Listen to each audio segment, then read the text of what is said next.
syd, det vet jag. Jag som är en Frida över till Stockholm. Welcome to a new video. For week 10 and 11, I was in Sweden. Me and Ciana went on a little holiday, which was amazing to go back home because Sweden is where I'm from. And I just want to talk you through a little bit what it was like to go somewhere else when you're in the middle of a half Ironman training block like I was. Right, time for my brick session. And of course, we are doing that in Sweden. And no, I don't have my bike with me, but we are going to the gym. That's literally a 2-minute walk from my apartment. As said though, this is a spinning bike, as in there is no meters on it or anything, as like no technology. So the only thing I'll be able to go off of today is my perceived effort and also my heart rate. So that is helpful obviously with a bike ride like this, where it's supposed to be easy. I do have 2 blocks of some higher intensity, nothing crazy, but a little higher intensity. So we're gonna make it a little harder when we're at that. This will be interesting. 2 hours, 50 minutes, and then into a 20-minute run. I do have my biking cleats, but we'll see. Not sure if they actually will fit into this bike, even though you can use the clip pedals. Here we go. We'll see how this goes. See you in there.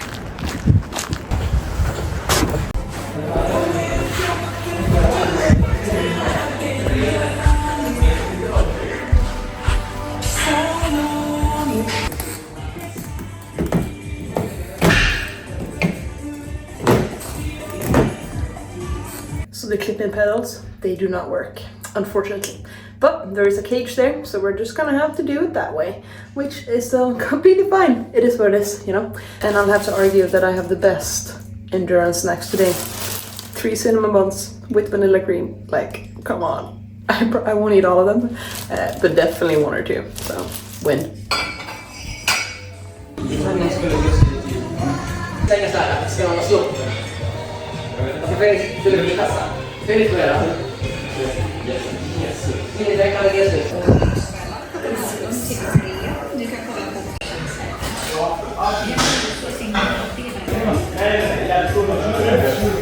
Bike is done. Now we get changed and we go run.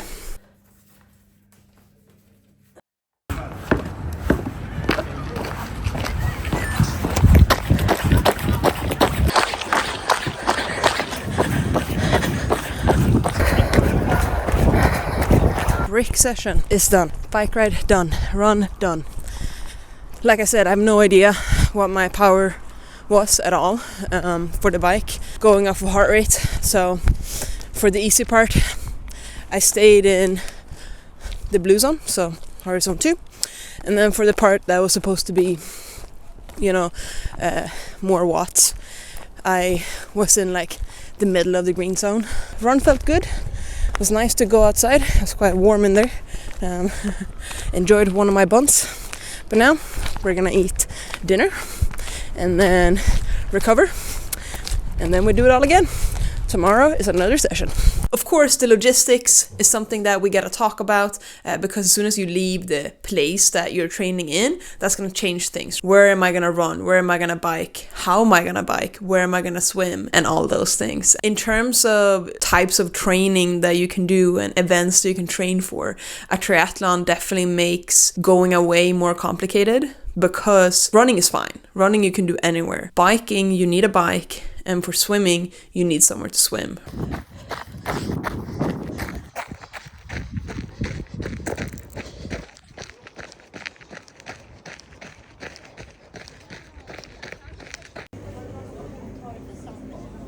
And then also the volume of training that you want to get in during this time. And being away, there are of course other things that you're also doing. I definitely thought about training a lot more than I would back home here in Ireland, just because I was constantly thinking, okay, when will I do this, when I will do that, and how is that gonna work out with meeting X, Y, and Z, and you know, that type of thing. Unfortunately, the swimming hall that's basically right where I live is closed for renovation, and it won't open up until this fall, I think. So I had to travel a little further to get to the swimming pool, but still, I was able to do that. So except the traveling, it wasn't much of an issue. Another day, working out. Yeah. Did some strength in the morning, and then we did a 5K. I hadn't eaten enough for that. Yeah, definitely. And this is like the trail here. It's a trail up and down. So there's this one hill. I think like the whole way until we get to that point, we're like, okay, we're gonna do it. Well, actually, I said to Frida, I'm not doing the hill. Don't try to motivate me. I'm walking up the hill. And then I got to the hill.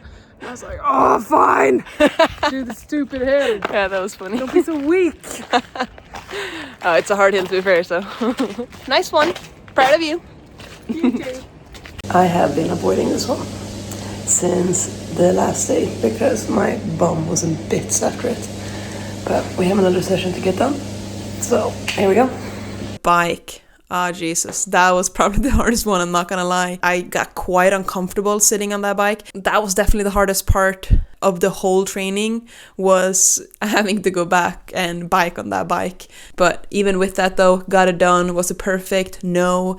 Did I get some hours in on the bike? Yes. Bike ride done.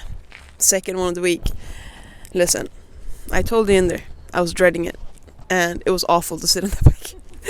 Like, my private parts are so uncomfortable. The long bike ride earlier in the week, so I had to swap to, I don't know, what do you even call them, like one of those other bikes that are like just like your regular gym bike that, you know, has the monitors and everything, like, and even that was uncomfortable. But I still got 50 minutes in. Was it the best session of my life? Absolutely not, but I did something, and there's that. I can't wait to get back to my own bike now, Jesus. But that concludes this week's training. Woo! 2 swims, 2 runs, 2 bike rides. Bra jobbat! Tack så mycket! Hon är en legend. En legend. I think the biggest takeaway is just because you have committed to something, it doesn't mean that you can't do other things.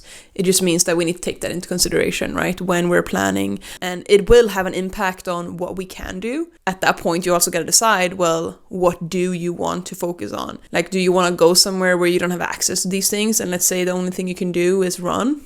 Then that's a choice that you're making. We are adaptable and we can make it work in a long training block like this. It was also reassuring for me to see that, you know, it was possible, because I am going to Sweden 5 weeks before the race to go back home for different reasons. But that also will give me 5 weeks of training in Sweden, obviously bringing my bike. We'll be doing a lot more open water swimming in the lake at that point, because that's going to be in June.